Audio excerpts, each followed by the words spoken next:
Dua orang pendekar asuhan dari Ki Suryo Ngalam ini pun sama-sama terbentur ke belakang beberapa langkah ketika mereka mulai mengadu kekuatan tenaga dalam mereka.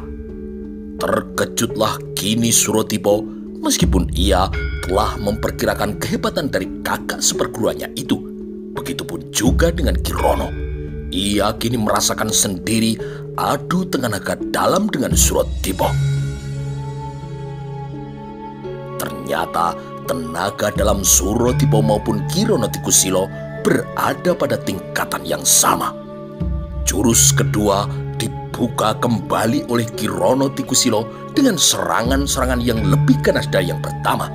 Ia meraung seperti harimau ketika serangannya kali ini telah berhasil dielakkan oleh Suratipo. Jurus ketiga, Ki Rono mengeluarkan aji yang paling diandalkannya, yaitu aji Tatar Bayu. Suratipo pun kini juga melatihnya dengan aji Tatar Bayu yang sama. Meskipun gerakan mereka sama-sama cepatnya, namun faktor usia nampaknya kini telah berpengaruh pada Ki Rono Tikusilo. Hingga kini ia mulai kelabakan menghadapi kecepatan serangan-serangan dari Suratipo. Hingga kini ia menjadi lebih banyak bertahan. Ki Rono Tikusilo juga sadar meskipun ia bisa bertahan, namun jika ia tidak membalas serangan dari Suratipo, lama-lama dirinya akan bisa celaka. Ki Rono Tikusilo kemudian memegang erat deter dari keris Kiai Watu Geni di tangan kanannya lebih erat. Ia kemudian memasuki jurus yang ke-16 dan untuk pertama kalinya ia membalas menyerang Suratipo. Keris Watu Geni menderu dengan dahsyat. Sinar putih kini berkiblat bergulung-gulung menghamparkan hawa panas. Ujung keris itu menderu ke bawah, lalu laksana seekor naga yang memunculkan kepalanya dari dalam lautan. Senjata itu melesat ke arah batang leher Suratipo. Suratipo sengaja tidak berkelit. Keris Kiai Guntur Geni kemudian ditusukkannya ke depan, ke arah bawah, ke arah ketiak dari Ki Rono. Karena ia berkeyakinan bahwa tusukan senjatanya akan lebih cepat menemui sasarannya daripada senjata Ki Rono. Ki Rono kemudian menghitung-hitung gerakannya. Ia kini sudah memperhitungkan kerugian dari posisinya bila ia terus meneruskan serangannya. Karenanya dengan cepat Ki Rono kini menggeser kedua kakinya. Begitu berkelit, ia kemudian menyusul dengan jurus serangan baru dengan memutarkan kerisnya bagai kincir angin. Keris Watu Geni kini mengaung dengan dahsyat dan berkiblat dalam bentuk putaran yang sangat kecil. Suratipo berseru keras dan menundukkan kepalanya untuk menghindarkan diri dari sambaran senjata itu. Suratipo kini membalas menyerang dengan membuat serangan-serangan dengan gerakan aneh. Serangan itu berasal dari atas ke bawah dengan kecepatan yang tinggi, bagaikan harimau yang akan menerkam mangsanya. Ki Rono Tikusilo kemudian balas menyerang dengan membabatkan kerisnya ke arah leher Suratipo. Namun sedetik kemudian mata keris lawannya telah menyambar ke arah bahu kirinya. Ki Rono melompat ke kanan dan ia pun memaki keras. Sewaktu sesaat kemudian senjata Suratipo telah memampas ke pinggul terus ke arah kedua kakinya. Satu-satunya jalan untuk mengelakkan serangan yang berputar itu adalah dengan melompat keluar dari kalangan pertempuran. Ki Rono Tikusilo terpaksa melompat keluar dengan berjumpalitan dari kalangan pertempurannya.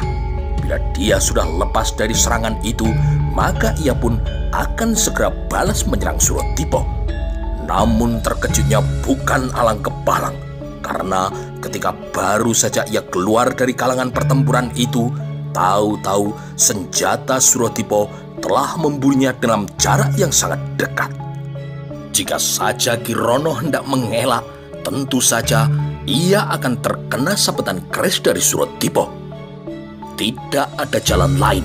Ki Rono kemudian menangkis serangan Suratipo itu dengan keris mustikanya. Bunga api pun memercik. Ki Rono tersurut 3 langkah. Ia terkejut melihat keris pusaka Kiai Watu Geni yang telah ia gunakan untuk menangkis serangan keris Kiai Guntur Geni kini telah gompal. Tangannya kini bergetar dengan hebat. Jantungnya berdegup dengan kencang. Sungguh, keris Kiai Guntur Geni bukan tandingan keris pusaka yang merupakan putran dari keris Kiai Setan Kober itu. Sekali atau dua kali lagi ia gunakan untuk menangkis serangan dari keris mustika itu, maka akan patahlah keris pusaka Kirono. Hal tersebut dikarenakan keris Kiai Watu Geni hanyalah putran dari keris Kiai Setan Kober. Barangkali keampuhan tuah dan kesaktiannya bisa hampir menyamai keris Kiai Setan Kober. Akan tetapi bahan logam untuk bilahnya yang terdiri dari baja, besi dan meteor bahan pamor, juga kematangan tempaannya pasti tidak akan sebagus dan juga sebaik keris Kiai Setan Kober yang asli. Namun Kirono kini tidak kehilangan akalnya. Ia mengerahkan tenaga dalamnya ke tangan kiri saat Surodipo kembali menerjang. Menderulah sinar merah yang menyilaukan, mengeluarkan hawa yang teramat panas dalam pukulan Aji Kumbolo Geni. Surodipo melompat penjumbalitan ke atas bagaikan ikan yang tengah melompat dari dalam kolam. Pukulan Aji Kumbolo Geni dari Kirono Tikusilo kini hanya lewat di bawahnya. Tembok Balai Kademangan yang berada di seberang alun-alun kini hancur berantakan terkena pukulan Aji Kumbolo Geni Kirono. Dengan masih berada di udara, Surodipo pun kini balas menyerang Kirono dengan pukulkan tangan kirinya dalam Aji Lebur Saketi. Satu sinar merah yang menggigitkan dengan diiringi angin panas kini menderu ke arah Kirono Tikusilo.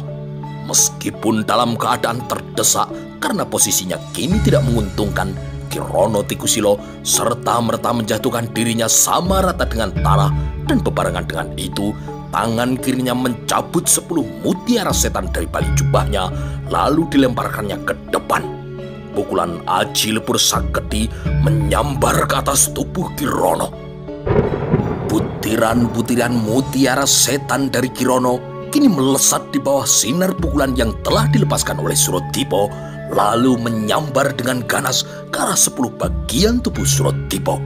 Surodipo sudah bisa menebak kelicikan sekaligus kelihan dari musuh bebuyutannya itu. Dalam ingatannya masih tergambar jelas bagaimana Kirono berkali-kali melemparkan senjata rahasianya itu pada almarhum romonya. Maka Surodipo kini balas menyerang dengan sama-sama melemparkan 10 mutiara setan untuk memapasi serangan dari Kirono. Suara-suara benturan itu terdengar berturut-turut sampai 10 kali.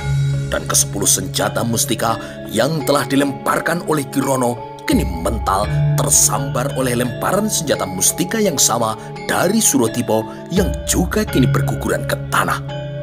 Kejap yang hampir bersamaan, pukulan Aji Lebur Saketi yang tidak berhasil menerpa tubuh Kirono telus melanda satu pos ronda di dekat alun-alun itu. Pos ronda yang besar dan kokoh itu pun hancur berantakan, dan bumi di sekitar tempat itu kini bergetar dengan hebat.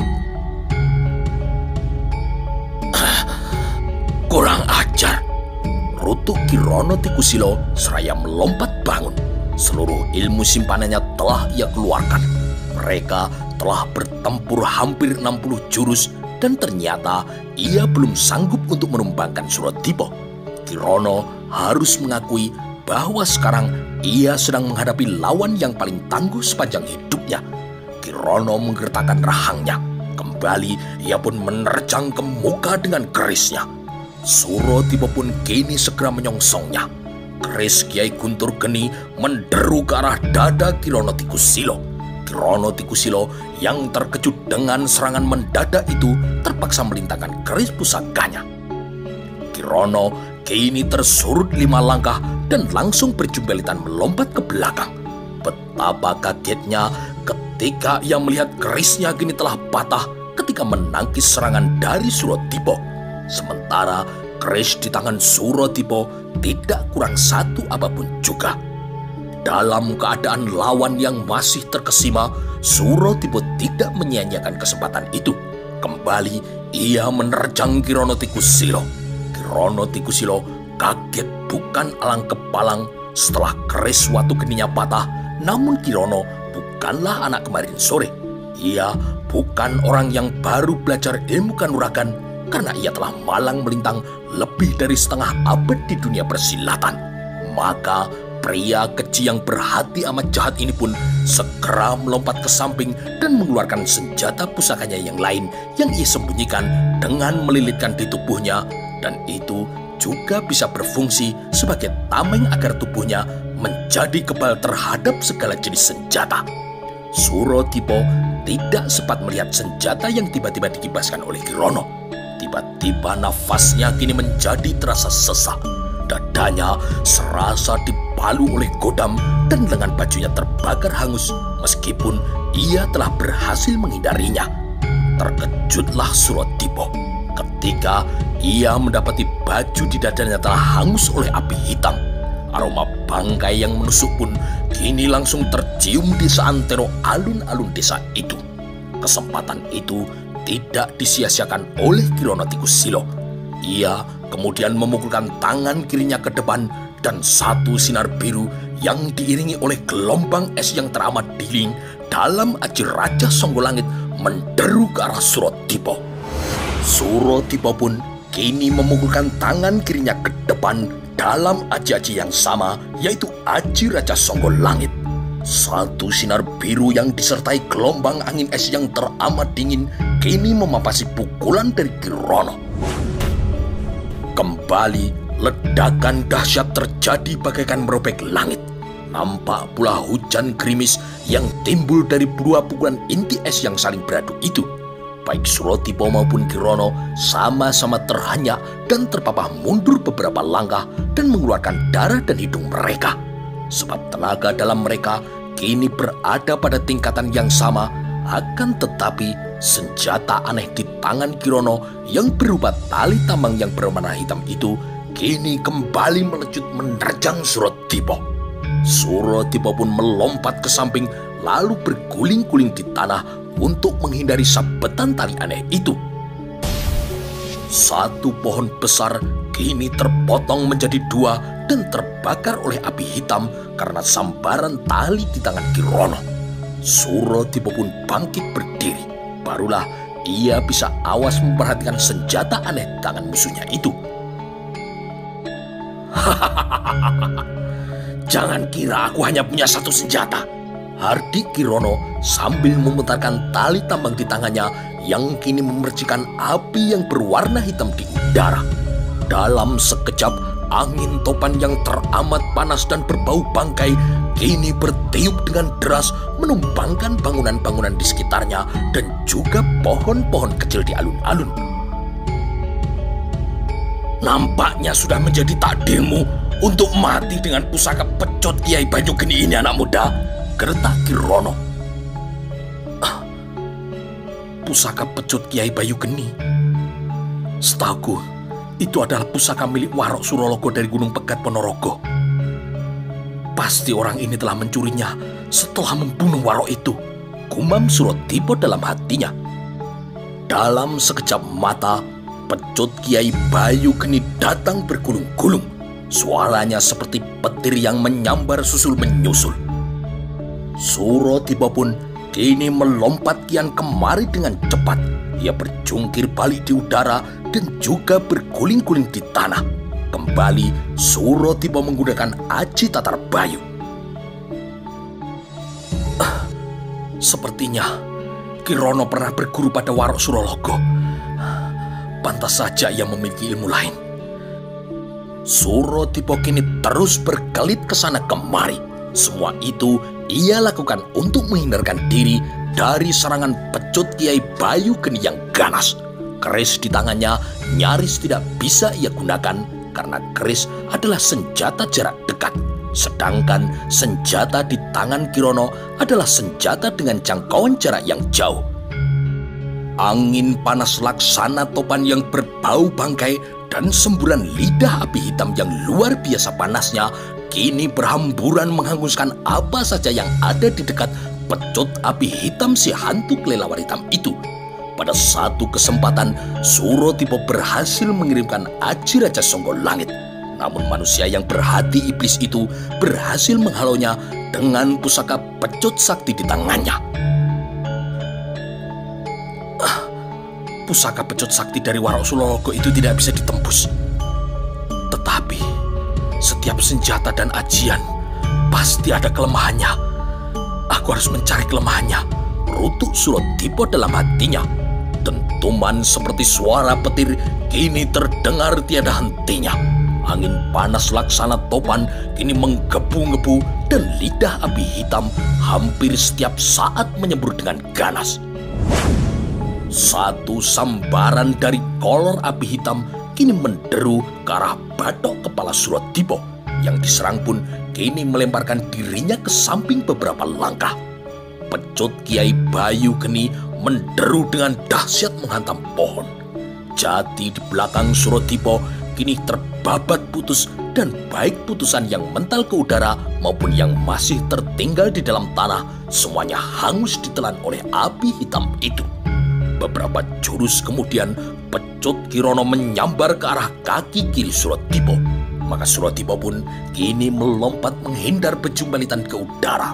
Namun akibatnya ia jadi tidak sempat menghindar dan tidak ada cara lain. Surodipo pun mementangkan keris Kiai Guntur Geni untuk menangkis pecut Kiai Bayu Geni yang teramat dahsyat itu. Dentuman-dentuman dahsyat pun menggelora di tempat itu. Lidah api hitam dan lidah api biru kini beradu bergulung untuk beberapa saat. Surodipo terpapah 6 langkah ke belakang dan telapak tangan yang menggenggam keris pusakanya itu, sementara seluruh lengan kanannya terasa sangat sakit. Jantungnya kini juga berdegup dengan kencang dan darah mengalir dari sela-sela bibirnya. Beruntung ia telah terselamatkan oleh kesaktian dari keris Kiai Guntur Geni yang telah menghindarkannya dari bahaya. Sungguh luar biasa tenaga dalam dari Kirono. Bentrokan dengan keris pusaka peninggalan dari era Mojopahit itu tidak berpengaruh apa-apa baginya. Pecut Bayu Geni masih dengan leluasa mengincar Surodipo.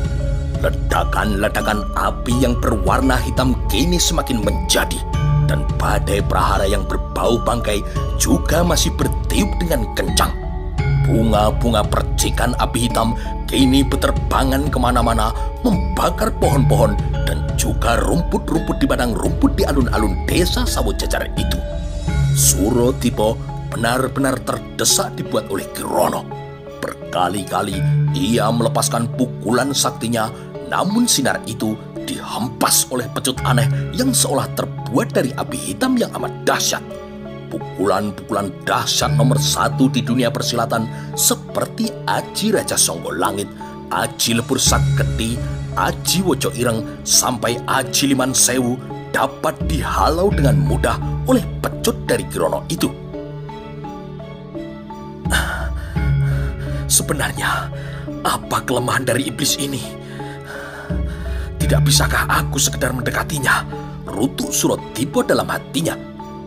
Karena tidak ada cara lain, Surodipo terus mencoba mendekati Kirono dengan telaten, meskipun berkali-kali ia nyaris gagal dan harus membayar dengan keselamatan jiwanya. Saat itu, siang telah mencapai pertengahan hari.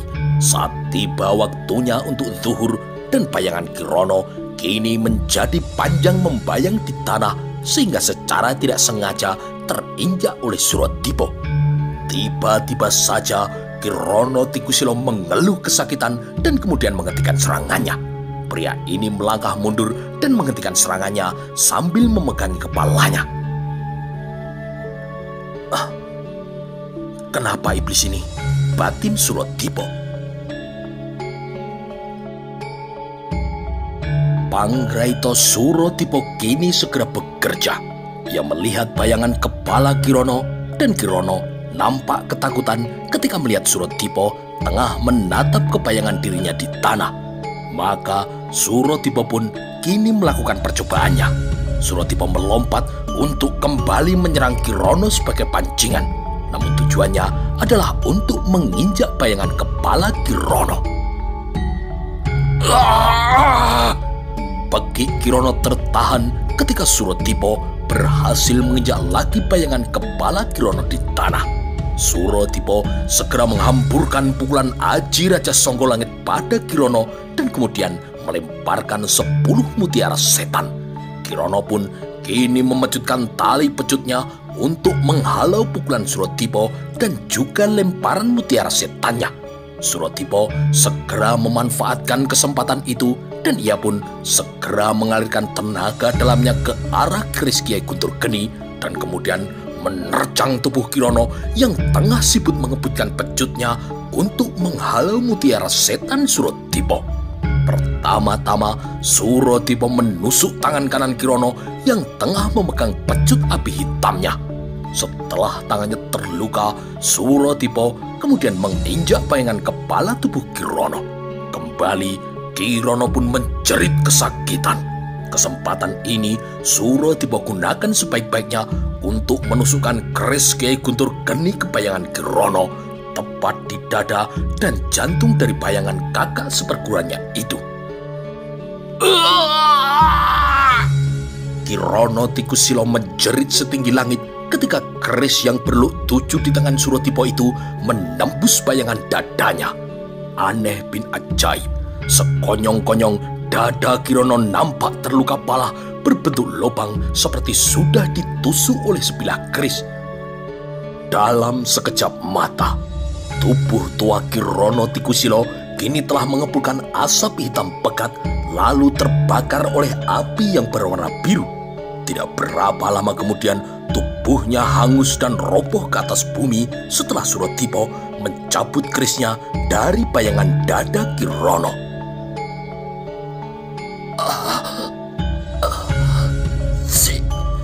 Siapa sampean ini? Tanya Kirono yang sekarat dengan tenaga terakhirnya pada Suratipo karena ia masih belum tahu nama dan juga identitas dari lawan yang telah berhasil mengalahkannya kali ini. Suratipo yang tengah terluka parah pun kini menyeringai. Sambil menahan sakit di sekujur tubuhnya, Suratipo mengeluarkan seruling bambu butut dari balik pakaiannya. Lalu ia menyumpalkan seruling bambu itu di mulut Kirono yang tengah menganga menahan rasa sakitnya. Suratipo tidak menjawab pertanyaan terakhir Kirono tersebut. Ia hanya bisa menyeringai bengis penuh dendam. Mata Kirono terbelalak ketika ia teringat pada seruling bambu butut yang telah Suratipo sumpalkan pada mulutnya yang tengah mengerang kesakitan itu. Teringatlah Kirono pada masa kecilnya saat ia diasuh dan juga digembleng dengan penuh kasih sayang oleh gurunya, yaitu Kiai Suryo Ngalam di puncak Gunung Sindoro. Teringatlah ia pada bagaimana melimpahnya kasih sayang dari sang guru yang telah menganggapnya sebagai anak kandungnya sendiri. Di akhir hayatnya ini, sungguh amat menyesalah Kirono Tikusilo karena telah mengkhianati Ki Suryo Ngalam dan menjadi penjahat yang berhati iblis seperti sekarang ini. Bayangan-bayangan masa lalu Kirono kini membayang. Teringatlah ia ketika gurunya memberikan seruling itu kepadanya untuk ia mainkan setiap kali ia merasa sedih. Seruling yang telah menemani masa kecilnya sampai akhirnya ia tinggalkan di rumah Ki Wirojoyo ketika ia membunuh Kesatria Selo yang juga seorang perwira tinggi Pajang itu belasan tahun silam. Teringatlah pula ia pada anak Ki Wirojoyo yang telah ia kira telah dibunuh dengan pukulan Aji Raja Songko Langit. Ya, pria yang berhasil mengalahkannya ini sangat mirip dengan putra dari Ki Wirojoyo itu. Namun ia tidak sempat berpikir atau berkata apa-apa lagi karena saat itu juga jantungnya telah berhenti berdeguk. Ia tewas dengan mata kirinya yang memelototi Suratipo dan mulut yang menganga terbuka telah disumpal oleh seruling bambu butut miliknya. "Kakang!" seru seorang gadis pada Suratipo. Suratipo pun menoleh ke belakang dan ia melihat seorang gadis hitam manis berlari menuju ke arahnya.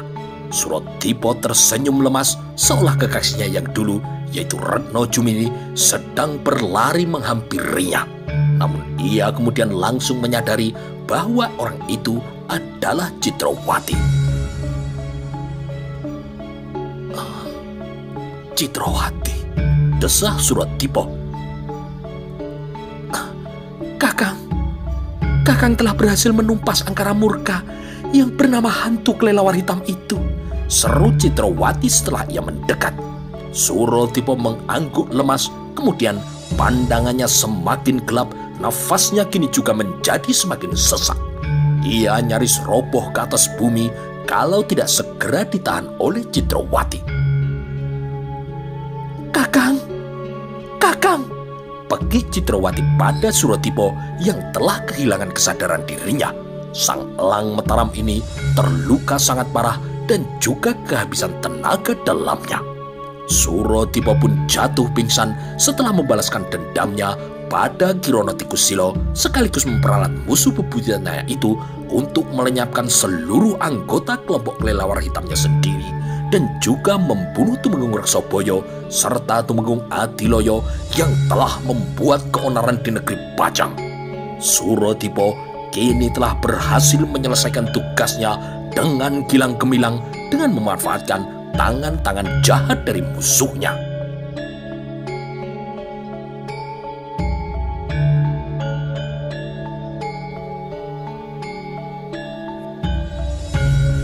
Beberapa waktu kemudian, dengan mata yang berat dan kepala yang masih terasa pusing dan juga sekujur tubuh yang masih terasa sakit, Suratipa pun membuka matanya. Yang pertama ia lihat adalah Citrawati yang tengah merawat luka-lukanya dengan memberi baluran obat ke kening dan dada Suratipa. "Citrawati?" tanya Suratipa dengan suara yang lemas. "Dalam, Tuan Tumenggung," jawab Citrawati dengan menjura hormat ketika mendengar Suratipa memanggilnya.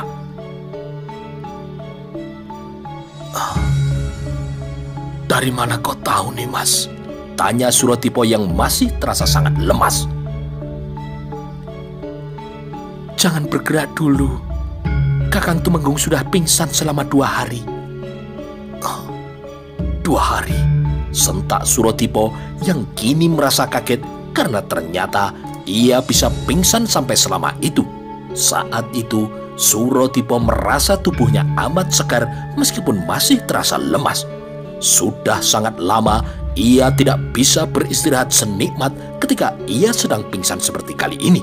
Kali ini tidurnya tidak lagi diganggu oleh mimpi buruk, mungkin karena ia telah berhasil membalaskan dendamnya dan juga menemukan pengganti dari Retno Jumini. Saat itu pula lah kemudian masuk seorang pria yang berbaju lurik ke dalam kamar penginapan itu. Citrawati terkejut dan kemudian langsung memberi sembah hormat pada pria itu. "Kanjeng Sinuwun," ucap Citrawati. "Kanjeng Sinuwun?"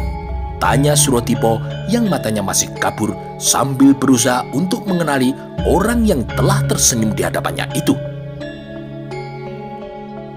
"Kakang, ini adalah Kanjeng Sinuwun Pajang, Kanjeng Sultan Prabu Wijaya," ucap Citrawati memberitahu Suratipa. Suratipa terkejut karena ternyata orang itu adalah Sultan Prabu Wijaya atau Pangeran Benowo. Suratipa berusaha untuk bangun dan juga memberi hormat, namun Pangeran Benowo segera menahannya. "Tidak perlu ewo pekewo, Tumenggung Suratipa. Kita sekarang tidak sedang berada di keraton." "Maafkan hamba, Gusti," ucap Suratipa. "Tidak apa-apa, Suratipa," sahut Pangeran Benowo. Ia kemudian menoleh sebentar pada Citrawati, lalu kembali menatap Suratipa sambil tersenyum. "Tumenggung Suratipa, aku telah mendengar semuanya dari Citrawati. Dia ini adalah putri almarhum Paman Tumenggung Sumolangu. Citrawati bercerita bahwa sampeanlah yang telah berhasil menumpas hantu kelelawar hitam dan juga para pengkhianat negeri Pajang." "Dalam, Gusti," jawab Tumenggung Suratipa. "Aku juga tidak menyangka bahwa ternyata Tumenggung Adiloyo juga mempunyai niat busuk dengan menggunakan para perampok yang bernama Siung Setan untuk mengacau di Pajang ini. Dan lagi-lagi aku dengar, engkaulah yang telah berhasil menumpas mereka, ujar Pangeran Benowo dengan raut wajah yang keruh. Amba hanya melaksanakan tugas dari Kanjeng Senopati, Gusti, ucap Tumenggung Suratipo. Pangeran Benowo kini mengangguk-angguk. Ya, lagi-lagi Kang Mas Senopati yang telah membereskan persoalan kisruh di Pajang ini. Kemarin, Kang Mas Senopati telah membantuku untuk melengsarkan Kanda Sultan Ngawantipuro. Dahulu pun, Kang Mas Senopati yang memerintahkan panjenengan untuk menumpas para kelompok perampok 7 bayangan setan yang telah meresahkan warga Pajang di bagian barat.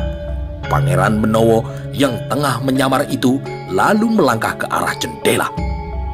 Untuk sesaat, Sang Sultan melihat hilir mudik penduduk desa dari jendela kamar itu sebelum ia kembali menatap Tumenggung Suratipo. Saya kini menjadi sangat yakin bahwa Kang Mas Senopati sangat menyayangi segenap rakyat Pajang. Saya yakin Kang Mas Senopati akan bisa memerintah negeri ini dengan baik, meskipun ia nanti memerintah dari Mataram. Saya punya firasat rakyat di bumi Jawa ini hidupnya akan toto titik tentrem Kertoraharjo, aman, sejahtera dan sentosa di tangan pemerintahannya. Insya Allah, saya akan tenang meninggalkan tahta Pajang kepada Kang Mas Senopati. Tumenggung Suratipo yang merasa tidak berhak untuk berkomentar apa-apa kini hanya mengangguk dengan pelan. Baiklah Tumenggung Suratipo, saya permisi dulu karena perjalanan saya masih jauh. Saya harus ke Giri Kedaton untuk mengurus janji saya dulu dengan Kang Mas Senopati. Secara pribadi dan atas nama rakyat Pajang, saya ucapkan terima kasih kepadamu Tumenggung Suratipo, karena sampeyan telah membantu membasmi hantu kelelawar hitam dan siung setan beserta komplotan mereka, pungkas Pangeran Benowo. Dan satu lagi Tumenggung Suratipo, sebagai ucapan terima kasihku pada Mataram, saya akan memberikan seluruh harta jarahan dari Tumenggung Reksoboyo untuk negeri Mataram. Sedangkan untuk Citrawati, karena ia sudah yatim piatu dan sudah lama bersama dengan panjenengan, saya akan titipkan putri almarhum Paman Tumenggung Sumolangu itu pada panjenengan Tumenggung Suratipo, tambah Pangeran Benowo yang setelahnya ia meninggalkan kamar Tumenggung Suratipo. Dan hal itu membuat Citrawati menundukkan wajahnya, berusaha untuk menyembunyikan wajahnya yang kini telah semerah matahari terbenam. Setelah Pangeran Benowo pergi, Tumenggung Suratipo terdiam untuk beberapa saat. Ia kemudian mencuri pandang pada Citrawati yang kembali merawat luka-lukanya. Tiba-tiba ia disergap satu perasaan aneh yang sudah lama tidak pernah ia rasakan. Perasaan yang sama setiap kali ia tengah menatap Retno Jumini.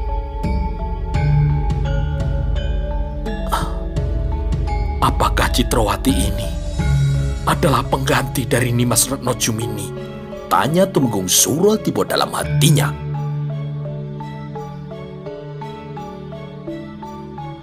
Setelah merasa sehat, Tumenggung Suratipo kemudian membawa Citrawati untuk pulang ke Mataram karena hidup dari gadis cantik dan ayu itu telah dititipkan oleh Pangeran Benowo kepada dirinya.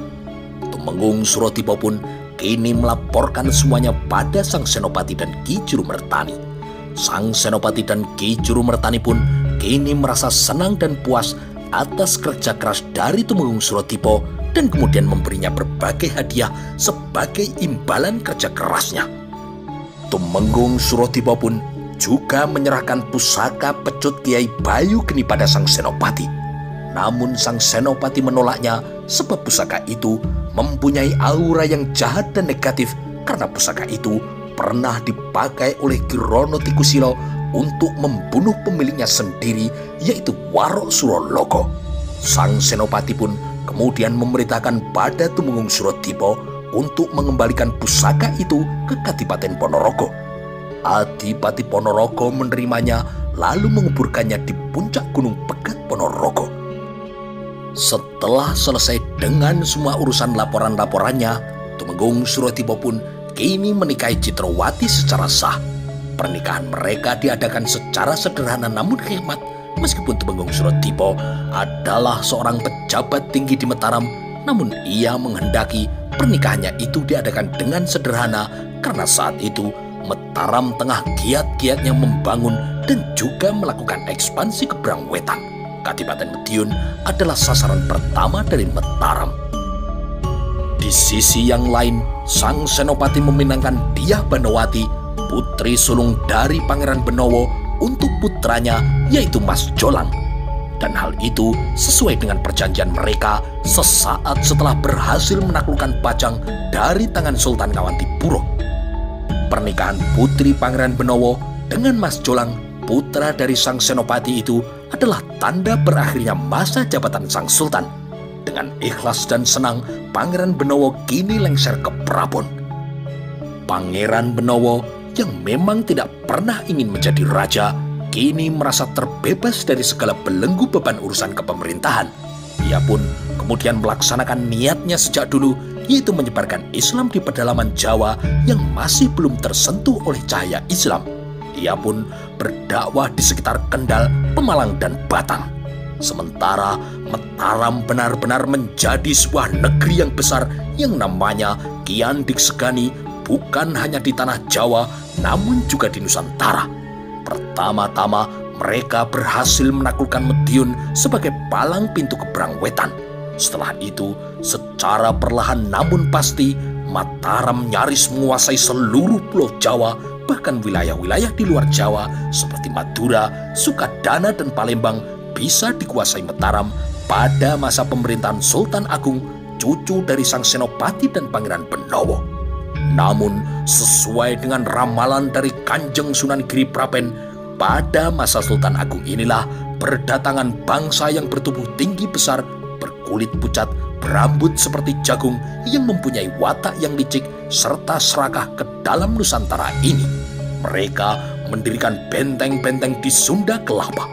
Mereka juga mengganti nama Jayakarta menjadi Batavia setelah berhasil merebutnya dari kekuasaan Kesultanan Banten. Tercatat 2 kali Sultan Agung menyerbu Batavia untuk mengusir bangsa serakah itu. Namun karena berbagai keadaan, kedua serangan tersebut mengalami kegagalan. Setelah itu, Sultan Agung lebih berfokus untuk membangun kebudayaan dan juga memakmurkan rakyatnya yang telah banyak menderita akibat peperangan panjang dengan Surabaya dan Batavia.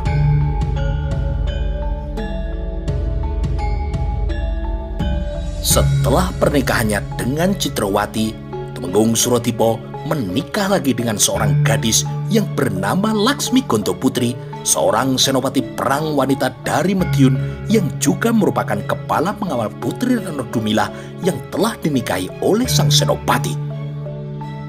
Dari Citrawati, Tumenggung Suratipo mempunyai 2 orang putra dan juga 2 orang putri. Sedangkan dari Laksmi Gonto Putri, ia mempunyai 2 orang putra dan 1 orang putri. Tumenggung Suratipo kemudian memutuskan untuk mengundurkan diri setelah Panembahan Senopati meninggal dunia. Tumenggung Suratipo memutuskan untuk mengundurkan diri karena ia merasa lelah dengan intrik-intrik politik yang memanas yang mulai muncul di lingkaran keraton. Sang Lang dari Mataram ini merasa sangat tidak nyaman berada di dalam lingkungan pemerintahan yang penuh dengan intrik politik, sehingga ia tidak pernah sekalipun meladeni serangan-serangan politik yang tengah ditujukan kepadanya. Meskipun pada akhirnya ia akan selalu dibela oleh Ki Juru Mertani dan juga putra mahkota yaitu Mas Jolang serta putra sang senopati yang lainnya yang juga menjadi muridnya yaitu Pangeran Purboyo. Namun semua itu tidak mengurungkan niatnya untuk mengundurkan diri dari jabatannya di pemerintahan Mataram. Sebenarnya Tumenggung Suratipo bisa saja dengan mudah membalas mereka. Ia bisa saja menyingkirkan atau menjebak bahkan melenyapkan orang-orang yang telah berani menyerangnya secara politik. Hati nurani dan norma-norma serta ajaran-ajaran luhur dari leluhurnya itulah yang tetap ia pegang teguh untuk menghadapi intrik-intrik politik dalam negeri Mataram. Ia melakukan itu semua demi tetap setia untuk mengabdi pada negeri Mataram dan juga Panembahan Senopati. Meskipun pada akhirnya Tumenggung Suratipo tetap mengundurkan diri juga setelah wafatnya Panembahan Senopati karena ia merasa tugas dan masa pengabdiannya telah selesai. Selain itu, mata batinnya juga telah melihat sesuatu yang lain sebagai isyarat pada dirinya untuk melakukan hal yang lain. Ia kemudian menyepi untuk memperdalam ilmu agama serta mensiarkannya di pedalaman Jawa. Ki Juru Mertani yang waktu itu telah menjadi seorang patih bergelar Patih Mondoroko dan juga Mas Jolang telah menjadi seorang raja bergelar Panembahan Prabu Hanyokroowati berusaha untuk membujuk Tumenggung Suratipo agar tidak mengundurkan diri. Mereka merasa kemampuan Tumenggung Suratipo yang selalu berhasil menyelesaikan tugas-tugas berat dan sulit tanpa menimbulkan masalah baru masih sangat dibutuhkan oleh Mataram yang kala itu diambang pemberontakan Adipati Demak dan Adipati Ponorogo yang dijabat oleh kakak-kakak lain Ibu Panembahan Prabu Hanyokroowati sendiri. Namun Suratipo tidak bergeming dan tetap pada keputusannya. Ia pun kemudian pergi dari Mataram, meninggalkan semua keramaian dan kemudian menyepi untuk bermukim di wilayah lereng Gunung Ungaran sebagai petani dan ulama yang menyebarkan ajaran Islam di pedalaman Jawa. Para putra Tumenggung Suratipo dari Citrawati semuanya ikut menuju ke lereng Gunung Ungaran dan mengikuti jejak Suratipo menjadi seorang ulama. Sedangkan putra-putranya dari Laksmi Gonto Putri memutuskan untuk menjadi prajurit di Mataram. Di masa senja hidupnya, Suratipo mendengar kabar bahwa Panembahan Hanyokroowati telah gugur karena kecelakaan di hutan Krapyak saat beliau sedang berburu. Beliau kemudian digantikan oleh putranya yang bernama Raden Mas Rangsang. Di masa tuanya itulah Suratipo melihat negeri Mataram mencapai puncak kejayaannya. Suratipo bisa tersenyum bangga melihat negeri Mataram berkembang pesat dan menjadi matahari perkasa di tanah Jawa. Suratipo menutup matanya untuk selama-lamanya karena usia tua ketika mendengar kabar bahwa Sultan Agung telah gagal untuk kedua kalinya mengusir bangsa asing dari tanah Jawa di Batavia. Sebelum meninggal, Suratipo yang menyadari begitu berbahayanya bangsa asing yang tengah bercokol di Batavia itu, hingga sang Sultan Agung pun gagal untuk mengusir mereka, berpesan kepada putra-putri serta para santrinya untuk mempersiapkan anak cucu mereka berjihad melawan para penjajah bangsa asing yang kini mulai menancapkan kuku-kuku mereka di Jawa dan Nusantara. Sebab merekalah yang nantinya akan menyebabkan semua orang Jawa dan Nusantara ini menderita dan terus terpecah belah karena hasutan adu domba selama ratusan tahun. Sementara itu, keris pusaka milik Suratipo, yaitu keris Kiai Guntur Geni, ternyata amat sulit untuk dipisahkan dari Suratipo, termasuk para putra-putri Suratipo yang semuanya menjadi ulama maupun para prajurit. Juga tidak ada yang berhasil untuk memegang keris pusaka itu. Bahkan beberapa dari mereka yang tengah mencoba memegang keris pusaka tersebut mendadak kesurupan lalu jatuh pingsan. Maka keris pusaka yang berluk 7 berdapur Sempono Bungkem dengan pamor ceprit itu pun kemudian ikut dimakamkan bersama Tumenggung Suratipo yang makamnya sengaja dirahasiakan karena dikhawatirkan akan banyak yang mencari keris pusaka itu dan menyalahgunakan makam Tumenggung Suratipo. Sampai pada masa sekarang ini pun ternyata masih banyak pemburu pusaka dan para ahli spiritualis yang mengaku-ngaku linweh berusaha untuk mencari keberadaan makam Kanjeng Tumenggung Suratipo karena mereka mengincar keris pusaka Kiai Guntur Geni yang telah dikuburkan bersama Tumenggung Suratipo. Akibatnya terjadi banyak versi di mana makam Eyang Kiai Suratipo yang sebenarnya serta juga versi kisah hidup dari Tumenggung Suratipo. Bahkan pada masa pemerintahan Sunan Amangkurat Agung, raja itu sangat menginginkan keris pusaka tersebut dan berusaha mati-matian untuk mencarinya. Penguasa Mataram pengganti Sultan Agung itu bahkan tega mengobrak-abrik padepokan kecil yang telah didirikan oleh Suratipo. Jasa besar Surodipo pada negeri Mataram semasa pemerintahan kakek buyutnya, yaitu Panembahan Senopati, tidak diingat sama sekali oleh Amangkurat Agung. Dengan dalih bahwa anak cucu dan murid-murid Surodipo memihak dan terlibat dalam peristiwa pemberontakan Pangeran Alit, ia mengirimkan bala tentara Mataram untuk membumi hanguskan padepokan Kiai Surodipo. Padahal tujuan sebenarnya adalah semata-mata hanya menginginkan keris Kiai Guntur Geni yang dikuburkan bersama jasad Surodipo yang tidak bisa ia temukan. Sehingga anak keturunan Surodipo dan juga para santrinya terpaksa melarikan diri ke wilayah Sumedang dan juga tata ukur di tanah Pasundan.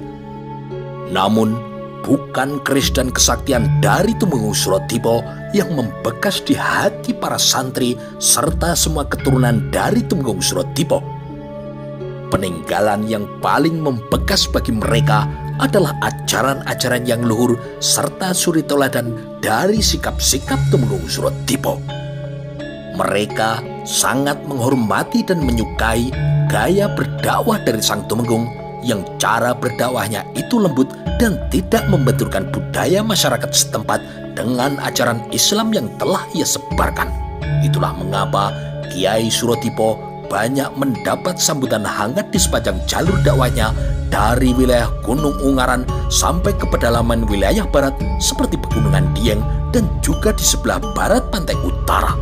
Dan yang paling membuat para penduduk bersimpati pada Kiai Surodipo adalah sang Kiai yang cara berbicaranya santun, tidak pernah menyakiti hati siapapun. Berkat hal itulah beberapa orang kepala pemuka agama lain yang telah terlebih dulu ada sebelum Islam di tanah Jawa menyatakan masuk Islam dengan dibimbing oleh Kiai Surodipo. Kesabaran, kebijakan, kecerdasan dan luasnya wawasan dari sang Kiai sangat dikagumi oleh para penduduk setempat, sehingga mereka merasa senang dan nyaman untuk mengikuti dakwah dari sang Kiai. Seorang Kiai yang dikenal kental dengan nuansa sufi dan tasawuf dalam menyebarkan ajaran agama Islam.